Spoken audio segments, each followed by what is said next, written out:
Hey everybody, Kyle Sasser here, and it's everybody's favorite time of the month.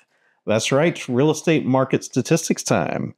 These real estate market statistics are for Hillsborough County for October 2024. Now you might be asking, hey, this report says September 2024. Why are you calling it October? Well, reason why is because that is the most recent numbers that we can put together. Whenever we put these numbers together, we are comparing a month in a year-to-year fashion. That means we are comparing September 2024 to September 2023. The reason we do that is because if you can't really compare month to month, because there's a natural ebb and flow to the real estate cycle in the course of a calendar year. So for example, generally not as many sales in December, and also around the start and end of the school year. Just the number of sales tends to be a little smaller than the adjacent months. So if you look at month to month, it's very hard to gauge where the trend is. However, if we compare September 2024 to September 2023, we can see where the market is now compared to where it was then. And here's one of the key things that most websites and newspapers get wrong is that comparison is what is critical. And you really need to look at long-term periods. So obviously, if we're comparing things that are going on now to the peak craziness of 2021 and 2022, then yes, the market is going to look a certain way. However, if you go a little further back and you compare it to 2018 or 2017, you get a little bit different picture of the market. So keep that in mind when you see all of these news stories out there about what's going on with the real estate market. So before we dive into these numbers, I think it's very important to point out that we can't really do a direct comparison of these because we have obviously had a major event, which is Hurricane Helene and Hurricane Milton. Obviously, Hurricane Helene came through at the tail end of September. That monkey wrenched all of the September numbers. So you have to take all these numbers with a grain of salt. I'm definitely not basing any perceived real estate trend on these numbers, but I will point out some of the things that I have seen, both anecdotally as well as in the stats. This is going to be true for both Tampa and Hillsborough County, as well as Pinellas County. Because both of these areas were significantly impacted. So whenever you have a storm coming through, insurance stops getting written. So you can't close because you can't get insurance. Title companies are closed. So again, you can't close. Banks are closed, so wires can't be sent out. It throws a big old monkey wrench into the real estate transaction process. So you kind of have to keep all this in mind as we're going through the numbers for the next couple months here. Both September and October are going to be way off kilter because of that.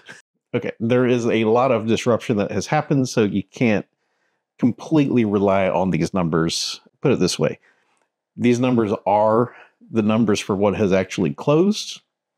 It doesn't necessarily represent where the market is currently. Usually the month that a major storm comes through, you kind of have to throw it out and always keep in the back of your mind, oh yeah, we had like a major shutdown, for those few weeks while that storm recovery was going on. And then what also happens is like next year in 2025, when we get back to this same time period, September, October, if there's no major storms during that time period, you're going to see a bunch of news stories about how nuts the real estate market is going.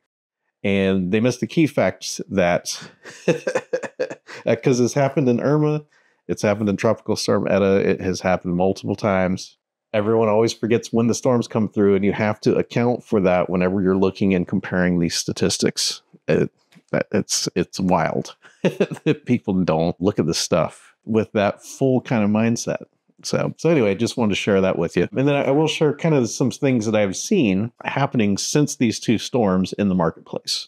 Because again, that is the important part. The numbers and stuff like that, like they are what they are. But what changes and shifts in the marketplace I have seen has more of an immediate impact if you're looking to buy or sell your house immediately. All right, let's dive into these market numbers for Hillsborough County.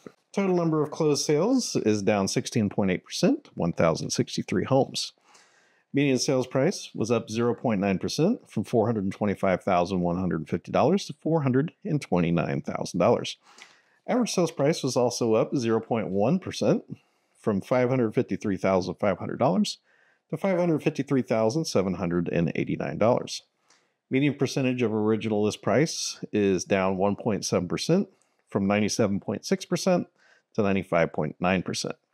Median time to contract is up 21.7% from 23 days to 28 days. And total number of new listings is down 5.4% from 1,672 to 1,582. Active inventory is up 39.1% from 2,903 to 4,038. And the doom and gloom section, which is foreclosures and short sales, there was a 46.2% drop in the number of foreclosures, went from 13 to 7, and there was a total of 4 short sales.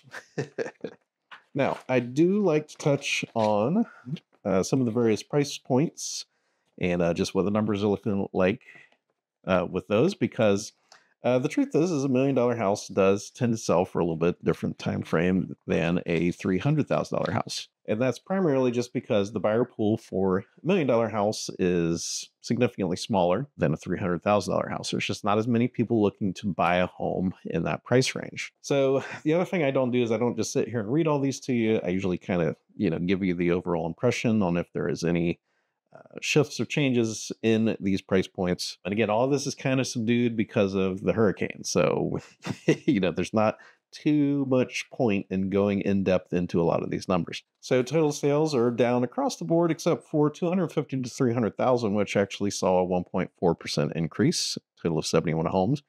But 300 to 400,000, there was 12.6% fewer homes sold, total of 334. 400 to 600,000, there was 22% fewer homes sold, total of 355. 600 to a million, there was 14.9% fewer homes sold, 171, and so on. Median time to contract is up across the board, except for 150 to 200,000, which was actually down 66.7%, 7 days. Everything else is hanging around like the high 20s. So 250 to 300 is 27 days, which was a 125% increase. 400 to 600,000 was up 32% to 33 days. Million or more is actually less than that, 13% increase, total of 26 days. Once you kind of get up in that 35% range, you're starting to get into neutral market territory. And again, we can't entirely trust these numbers because of the hurricane. That's always going to shift things around a little bit. Total number of new listings are down across the board, but not by too much, 3.45%. 250 to 300,000 is down 4.9% to 77. New listings in the month of September, 300 to 400,000 was down 2.6% to 453. 400 to 600,000 was down 5%, total of 587, and that holds pretty steadily through the rest of the price points. Meanwhile, total inventory is up across the board, which is great news if you're looking to buy. That means that there are more homes to choose from this year compared to last year. 300 to 400,000, there was a total of 1,020 homes to choose from. That is an increase of 53.6% from last year. 400 to 600 was up 38.8% to 1,512. 600 to a million was up 33.3% to 800, and a million or more was up 16.8% to 466. So if you remember back to mathematics class, you might remember mean, median, mode, or average and median as part of what you learned. Best way to describe it is everyone kind of knows what an average is. So an average is you take, let's say, 5 homes that have sold, you add up that price, you divide it by 5, that gives you the average price. Median price is a little bit different. What a median sales price is that is the midpoint of the market at which there is an equal number of homes that sold at a higher price and at a lower price. So it's more of the midpoint of the market. Now, important to note that whenever there are fewer homes sold, the median sales price tends to move around a little bit more than usual. But I still prefer the median sales price compared to the average sales price, because average sales price can be greatly affected if there is a larger number of very expensive homes or very inexpensive homes that have sold in a particular time frame. So, for example, if like 2 Tom Brady houses sell, that is really going to move the average sales price, but it's not really going to have a lot of impact on the median sales price, because the median works as good as it can to try to reduce that sort of influence. Now, elephant in the room, Hurricane Milton and Hurricane Helene. Naturally, most of the questions I've been getting for the last couple weeks is, how is this going to impact? Well, first is, how do I deal with flooding? If you have any questions about flooding, please let me know. I'm happy to share my personal experience with a flood claim with you. The situation is a little different because this is a federally declared disaster area. So my experience in Tropical Storm Eta and the flooding and recovery from that will be different than what you are able to do, but the broad strokes are pretty similar. Obviously, these are two terrible storms that came through the area, damaged many, many, many homes. And the unfortunate truth is it's going to take a long time for these homes and neighborhoods to recover. In my experience with Tropical Storm Eta, it took about 2 years to get our house fully back together. Now, a lot of that was because the COVID supply chain was, messing up a whole bunch of stuff. We had a section with kitchen cabinets that we basically had to go through 2 rounds of ordering on kitchen cabinets because one of the cabinets was not correct, and cabinets were significantly backlogged then. So it took us approximately, I want to say 12 to 14 months to get the right cabinets back for the house, which is what caused most of the delay. Currently, the supply chain is mostly back to pre-COVID levels. So we're just kind of in like normal hurricane supply chain issues, which is immediately, it's going to be hard to find supplies to rebuild the house locally. But over time, things will come in and it shouldn't be too problematic. That said, most flood and storm recoveries and insurance claims and all this stuff, it doesn't happen quickly. It usually takes 6 to 12 months is optimistic. Fort Myers still has not recovered from their 2022 hurricane. There are still many houses down there that have tarps on the roofs and, the houses are not habitable. That's definitely not the case for every house that was damaged down in Fort Myers, but it's something that can happen. So it's important to have that correct kind of expectations. If you're expecting this to only take like a week or two to get back to pre-storm conditions, unfortunately, that is not how this usually goes. So again, if you have any questions about, your storm damage, who to call, if you need recommended contractors and stuff like that, please let me know. I actually wrote a very lengthy article about my experience with storm recovery and what I wish that I knew whenever I got flooded. And that is also will be linked in this description down below. So feel free to go read that article. I will probably do a video on that as well, just to help. And again, the current situation is a little different, but the broad strokes are pretty much the same. Obviously, this is real estate channel. I am in real estate. A lot of the questions I've been getting is how is this impacting the real estate market? Now, normally whenever a storm comes by, we have what I call the storm hangover, right? So like tropical storm so Irma, whenever it went by, and other storms that only affected like a small area of Tampa Bay, like, Shore Acres or Riviera Bay, whenever those sorts of some storms come by, everything does pause for a while, for days to maybe a week. If there's so like Irma, a lot of places, most of the county had actually recovered within a day or two, power coming back on. But there were some of these neighborhoods that took a while to get power back on, 4, 5, 6 days, the cleanup and all that stuff. So that's what I call the storm hangover. So, and that's where things stop for long enough that the numbers get wacky. And you kind of have to keep in mind, especially like next year, right? So whenever we get to September, October 2025, we have to remember that there was major storms in 2024, because that if you don't keep that in mind, the numbers are going to look crazy, which is what's happened after Irma. And it's also what happened, with previous significant storms that have come through and affected some of the areas. Now, the interesting thing, what has happened with these two storms is there are significantly more homes that were affected, especially, so obviously we're still recovering from Milton, but Helene, there was 16 to 20,000 homes that were flooded. And so what happened was you had all of those people kind of going out, trying to figure out what their housing situation is going to be. They're getting input from people like me who have been through it before that are like, hey, this is not going to be like a 1, 2, 3 week kind of fix. This is going to take probably months to get your house back together. So what happened was a lot of those folks got that information and then they decided to secure their housing. What I saw happen was within a few days, basically a third of all the rentals that were available were leased. And then about 10-15% of all of the total inventory for sale went under contract. So obviously, a lot of people think, well, those houses got storm damage. Completely legitimate thought. I actually checked that in the MLS because I do with all of the stats that we keep track of in these reports. I have years and years and years of data for like what the cycle is here. And so what I could see was that active inventory dropped, but also the number of pending contracts was significantly higher. If they had been pulled due to storm damage, which I'm sure some of them were pulled to storm damage.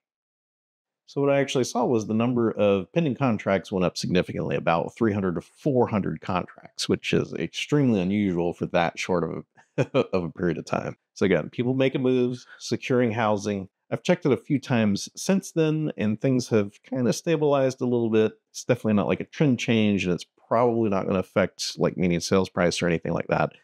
But it is noteworthy enough because that was a major shift in the number of homes for sale in the last 3, 4, 5 months. Second follow-up question that everybody always has is how is this going to impact home prices long term? Are people going to be scared to buy a house? And the answer is probably will not have a significant impact.